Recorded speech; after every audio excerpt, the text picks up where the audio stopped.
नमस्कार। भोरे भोर में आपका बहुत बहुत स्वागत करते हैं। आज जिस खबर से आपको रूबरू करा रहे हैं वो खबर पिछले काफ़ी वर्षों से भारतीय जनता पार्टी को प्रताड़ित किए हुए है, या कहा जाए तो भारतीय जनता पार्टी के भीतर ही भीतर नेताओं को जो एक धड़ा है उस धड़ा को पूरी तरह से आंदोलित किए हुए है। इसको लेकर के कहीं ना कहीं केंद्रीय नेतृत्व भी हमेशा पचड़े में पड़ जाता है और उसकी भी समस्याएं हो जाती हैं। ये पूरा मामला हम आपको विस्तार से बताते हैं, लेकिन इससे पहले आपको बता दें कि 15 साल से भारतीय जनता पार्टी को नीतीश का पिछलग्गू बनने का आरोप लगातार लगता रहा है। चाहे सत्ता में बैठे लोग हों, भारतीय जनता पार्टी के अलग धड़ा हो या फिर विपक्ष हो, लगातार भारतीय जनता पार्टी पर यह आरोप लगाता रहा है कि 15 साल की दोस्ती में भी भारतीय जनता पार्टी ने एक ऐसा नेता नहीं तैयार किया जो नीतीश कुमार के समकक्ष हो या मुख्यमंत्री का उम्मीदवार बनने की योग्यता रखता हो। अब इन सब बातों को लेकर के नीतीश कुमार के मजबूत विकल्प की लंबे समय से जो मांग चल रही है, जो तलाश शुरू हो रही है, उसमें कहीं ना कहीं अब धीरे धीरे भारतीय जनता पार्टी को ये बात खटकने लगी है और वो अपनी तैयारियां पूरी तरह से करने लगी है। इन्हीं तैयारियों का हवाला देते हुए आपको याद होगा कि जो वर्तमान अध्यक्ष हैं जेपी नड्डा, उन्होंने सीधे तौर पे कहा था कि वो 243 सीटों पर अपनी तैयारियां शुरू कर चुके हैं। इसको लेकर के आप जैसा कि समझ ही रहे होंगे कि प्रधानमंत्री नरेंद्र मोदी ने जो योजनाएं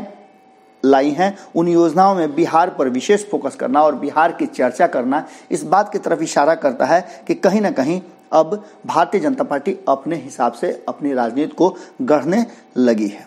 बीजेपी के भीतर नीतीश से अलग होने का लगातार दबाव चल रहा है और इसके लिए कहा यह जाने लगा है कि नीतीश कुमार के खेमे में भी भारतीय जनता पार्टी ने सेंधमारी कर ली है। कोरोना के दौरान नीतीश के विकास पर सवाल खड़े होने लगे थे। भाजपा ने भी सवाल उठाए थे। भाजपा का भी कहना था कि नीतीश कुमार भले ही जितनी भी डींगे हाँक लें, जितना भी अपने आप को विकास पुरुष कह लें, पर कहीं ना कहीं कुछ ऐसी जमीनी हकीकत है जिससे इनकार नहीं किया जा सकता है। इसके साथ ही एक जो चिंता भारतीय जनता पार्टी की रही है वो ये कि नीतीश कुमार ने कभी भी केंद्रीय योजनाओं को बिहार में लागू करने में तेजी नहीं दिखाई है और न ही कभी केंद्रीय योजनाओं की उन्होंने चर्चा की है, जबकि केंद्र सरकार और भारतीय जनता पार्टी लगातार नीतीश कुमार के एजेंडे पर अपनी चर्चा करता रहा है और उसे बताता भी रहा है। यहाँ तक कि जल जीवन हरियाली योजना को केंद्र सरकार ने आत्मसात भी कर लिया और जल शक्ति मंत्रालय भी बना दिया। आपको बता दें कि पुराने और समाजवादी नेता नीतीश के पुराने साथी रहे और वर्तमान में लालू प्रसाद की पार्टी के मजबूत स्तंभ कहे जाने वाले शिवानंद तिवारी ने भी नीतीश से भाजपा के पीछा छुड़ाने की चर्चा पर अपनी बात रखी है। उन्होंने इस बात को मान लिया है कि कहीं ना कहीं जो वर्तमान स्थिति है, जिस स्थिति में बिहार पहुंच गया है और नीतीश कुमार का जो बैलून था वो फूट गया है, जिसमें वो विकास, सुशासन और न्याय के साथ विकास की बातें किया करते थे, अपने आप को सुशासन बाबू कहा करते थे, वो पूरी तरह से अब लोगों के नज़र में आ गया है। ऐसी स्थिति में भाजपा को ये लगने लगा है कि नीतीश कुमार के साथ चलना घाटे का सौदा होगा और यही कारण है कि भाजपा नीतीश कुमार से पीछा छुड़ाने का मन बना चुकी है। कभी भी ये हो सकता है और इसके लिए नीतीश कुमार भी अब अपने आप को धीरे धीरे भीतर ही भीतर तैयार करने लगे हैं। इस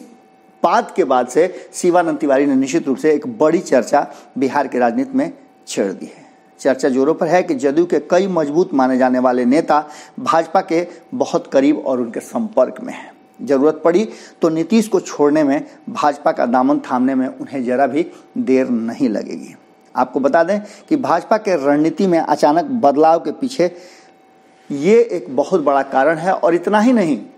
एक चर्चा और भी जबरदस्त ढंग से चल रही है कि कहीं ना कहीं नीतीश से ज़्यादा तेजस्वी यादव ने अपना कद बढ़ा लिया है। बिहार की राजनीति में और बिहार के लोगों में तेजस्वी यादव जिस तरह की रणनीति और जिस तरह के नए तेवर के साथ सामने नजर आ रहे हैं, उसने साफ कर दिया है कि कहीं ना कहीं अब स्थिति बदलने वाली है और इस स्थिति में अब नीतीश कुमार हाशिए पर हैं और सबसे ज़्यादा अगर जनता का फोकस कोई है तो वो है तेजस्वी यादव, क्योंकि कोरोना संकट के दौरान जिस तरह का लोगों को समस्या का सामना करना पड़ा है और उस समस्या के समय नीतीश कुमार भले ही योजनाओं को बनाने में मुखर होकर के अपने से सब कर रहे हों, पर लोगों तक बातें नहीं पहुंच पाई। कई ऐसे नेता हैं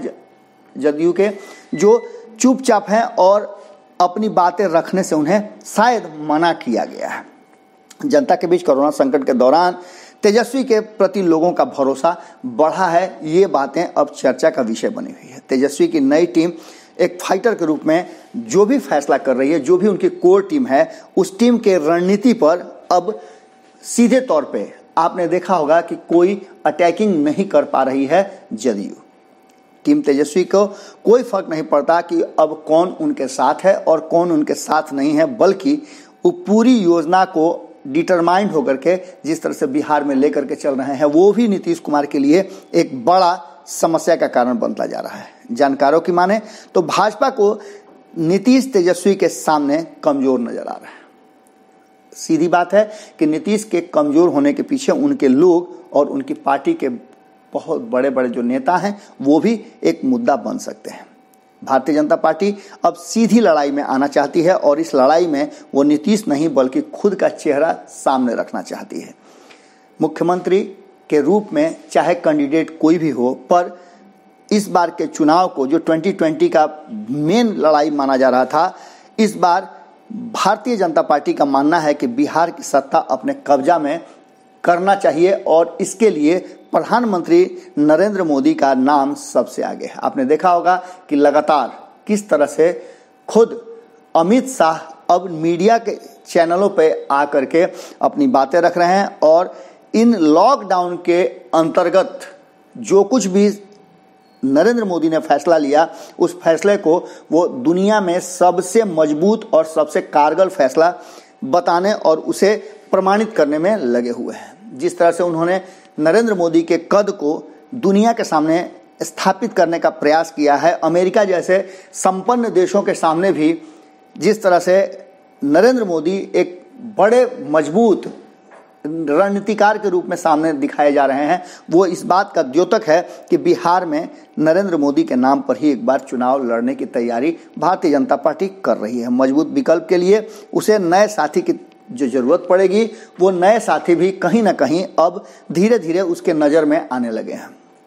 कई ऐसे दल हैं जिन्हें जोड़ा जा सकता है जब नीतीश कुमार को अपने से अलग करेगा। पिछले कुछ दिनों में तेजस्वी के हाव भाव से लग रहा है कि नीतीश उनके टारगेट नहीं बल्कि पूरी तरह से वो भारतीय जनता पार्टी पर फोकस कर रहे हैं। इसका मतलब ये है कि जहां एक तरफ भारतीय जनता पार्टी ये समझ रही है कि नीतीश कुमार कमजोर पड़े हैं और तेजस्वी मजबूत हैं, वहीं तेजस्वी यादव भी इस बात को समझने लगे हैं कि भारतीय जनता पार्टी नीतीश को कमजोर समझ रही है और कहीं ना कहीं उसका टारगेट इस बार भारतीय जनता पार्टी होगी, न कि नीतीश कुमार होंगे। अचानक से जिस तरह से नए समीकरण आए हैं और बिहार में राजनीतिक घटनाक्रम बदल रहे हैं, उसमें हमने आपको ये भी बताया था कि कहीं ना कहीं नीतीश कुमार जो भीतरी रणनीति और राजनीति कर रहे हैं, लोगों तक पहुंच पा रहे हैं, या तो 1000 रुपये के माध्यम से या क्वारंटाइन सेंटर के माध्यम से या अन्य मामलों से जो लोगों के घरों में पहुंच पा रहे हैं, वो एक बड़ा फैक्टर हो सकता है इसके चुनाव में। लेकिन उस पर भी प्रश्न खड़े होने लगे हैं और साफ कहा जाने लगा है कि नीतीश की नीति पूरी तरह से फेल है और इस नीति में कहीं भी भारतीय जनता पार्टी एग्रेसिव होकर के या नीतीश के साथ खड़े होकर के योजनाओं को लागू करने में पहल नहीं दिखा पाई है। जिस तरह से नीतीश कुमार केंद्रीय योजनाओं को लागू करने में अपनी निष्क्रियता दिखाते हैं, उसी तरह से इस बार कोरोना संकट के दौरान नीतीश नीतियों को पूरी तरह से बीजेपी ने ज्यों का त्यों छोड़ दिया था। बीजेपी लगातार केंद्र की योजनाओं और नीतियों पर चर्चाएं करती रही और लोगों के पास उन्हीं योजनाओं के साथ जाती रही। अब नीतीश को बीजेपी और तेजस्वी दोनों के गेम से ही आउट कर दिया जाएगा। कहा यह जा रहा है कि जिस तरह से भारतीय जनता पार्टी और तेजस्वी यादव अपनी अपनी रणनीति बना रहे हैं, उसमें कहीं ना कहीं नीतीश कुमार पूरी तरह से बाहर होते दिख रहे हैं। इस बार नीतीश को बाहर कर सीधे लड़ाई में दोनों आमने सामने आना चाहते हैं। जहां तक बात है महागठबंधन या यूपीए या फिर आरजेडी के साथियों का, तो कांग्रेस आरजेडी के साथ बिना शर्त समर्थन करने के लिए हमेशा खड़ी नजर आ रही है। वहीं कई ऐसे दल हैं जो नीतीश के बाहर होने के बाद बीजेपी के साथ आ सकते हैं। अब इन्हीं सब चर्चाओं पर लगातार बिहार में अलग अलग राजनीतिक घरानों से लेकर के जो लॉकडाउन के बाद कुछ दुकानें खुली हैं या कुछ चर्चा का अखाड़े बनने शुरू हो गए हैं। सोशल डिस्टेंसिंग की भी बात करें तो सोशल डिस्टेंसिंग का जो धज्जी उड़ रहा है वो तो आप देख ही रहे हैं, लेकिन राजनीतिक गलियारे में अब चर्चा का विषय बन चुका है कि नीतीश कुमार को कमजोर करने की साजिश बड़ी मजबूत तरीके से की जा रही है। राजनीति के बड़े ही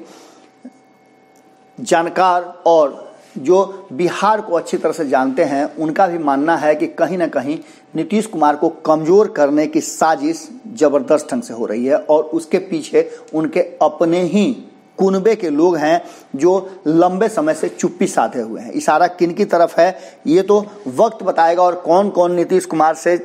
अलग हो सकते हैं ये भी एक विषय जरूर बनेगा जब ऐसी स्थिति पैदा होगी। पर भारतीय जनता पार्टी इसमें पूरी तरह से टारगेट में है और लोगों को ये लग रहा है कि भारतीय जनता पार्टी नीतीश कुमार को कमजोर कर खुद लड़ाई में आगे आना चाहती है। वहीं तेजस्वी यादव की बात करें या फिर दूसरे खेमे की विपक्ष की बात करें तो विपक्ष भी कहीं ना कहीं पूरी तरह से एकजुट नजर नहीं आ रहा है। पर जिस तरह से तेजस्वी यादव और उनकी टीम, कांग्रेस की भी बात करें, सोनिया गांधी ने जिस तरह से आगे बढ़ करके विपक्ष को एकजुट करने की बात की थी और उसकी पहली बैठक करके उन्होंने जिस तरह का निर्देश दिया था उससे ऐसा लग रहा है कि उनके टारगेट में कहीं ना कहीं इस बार भारतीय जनता पार्टी है, न कि नीतीश कुमार है। नीतीश कुमार कहीं ना कहीं इस कोरोना संकट के दौरान अपनी जो मजबूत छवि थी उसको लेकर के चिंतित जरूर होंगे। अब स्थिति ये है कि इस पूरे मामले और माहौल में जिस तरह की चर्चा चल रही है उस चर्चा में कहीं ना कहीं बिहार में एक नया समीकरण देखने को मिलेगा और नीतीश कुमार को कमजोर करने की साजिश शायद अगर भारतीय जनता पार्टी की कामयाब हो जाती है तो कहीं ना कहीं ये एक बिहार की राजनीति में नया मोड़ होगा और नए तरीके की एक राजनीतिक धारा आपके सामने देखने को मिल सकती है। लड़ाई सीधे तौर पे यदि भारतीय जनता पार्टी के साथ तेजस्वी यादव की हो तो ये कोई अतिशयोक्ति नहीं होगी। भोरे भोर में आपको कैसा लगा ये विश्लेषण जरूर बताइएगा। कमेंट बॉक्स के माध्यम से आपके विचार की हमें प्रतीक्षा है। नमस्कार। बढ़ाएं अपना कदम सक्सेस की ओर शिखर करियर इंस्टीट्यूट के साथ। शिखर करियर इंस्टीट्यूट पूर्वी भारत में एकमात्र कोचिंग संस्थान जो एक्सक्लूसिवली है मेडिकल एंट्रेंस एग्जाम के लिए।